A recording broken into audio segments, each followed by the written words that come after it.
Hi guys, ഉച്ചയ്ക്ക് പൊന്നെ ഉറങ്ങാൻ കിടന്നപ്പോണ്ട് കറണ്ട് പോയി. ഫാൻ കറങ്ങാതെ പൊന്നെ ഉറങ്ങില്ല. അപ്പം തൊട്ട് തുടങ്ങിയ വിളിയും പരിയാണ്. ആളെ ഒന്ന് ചില്ലാക്കാൻ വേണ്ടി ഒന്ന് കറങ്ങിട്ട് വരാന്ന് കരുതി തെണ്ടാൻ പോക്ക് കുണ്ടറയിലാണ്. കൊച്ചിന്റെ പേരും പറഞ്ഞ് മീനൂടി വാങ്ങി വരാന്നൊരു ചിന്തയുണ്ട്. അടുത്തൂടെ പോയ ആംബുലൻസ് വിളിച്ചു പറഞ്ഞു, ചേച്ചിയുടെ സമയമായിട്ടില്ല, ആകുമ്പോ വന്ന് വിളിച്ചോളാം. മീനിന്റെ കാര്യം അതിഗംഭീരം തന്നെ. ഇത്രയിടം വരെ വന്ന സ്ഥിതിക്ക് തൊട്ടാ പൊള്ളുന്ന കൊഞ്ചില് വാക്കുറപ്പിച്ചു. പിന്നെ ഒരാഴ്ചത്തേക്കുള്ള മലക്രീം സെറ്റാക്കി. പൊന്നനാണെങ്കിൽ ഉറക്കം വന്ന് തൂക്കിത്തൊട്ടാണ്. കൊന്നാലും ഉറങ്ങൂലെന്നുള്ള വാശിയാണ്. വാങ്ങി കൊടുത്ത ഐസ്ക്രീം ഉറങ്ങിയാണ് തിന്നത്. തറക്കം കഴിഞ്ഞ് വന്ന് വീടിന്റെ പടി കയറിയതും പൊന്നന്റെ വിധവും മാറി. ഇനി രാത്രി ഉറങ്ങുന്നത് വരെ ഒരേ കച്ചേരിയായിരിക്കും.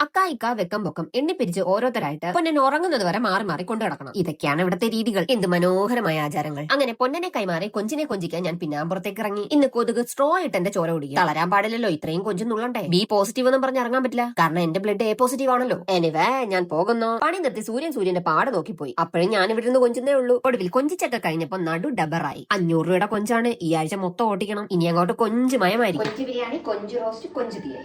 ഒന്നിനൊരു കുറവ് വേണ്ട. കാത്തിരിക്കുക. Bye bye.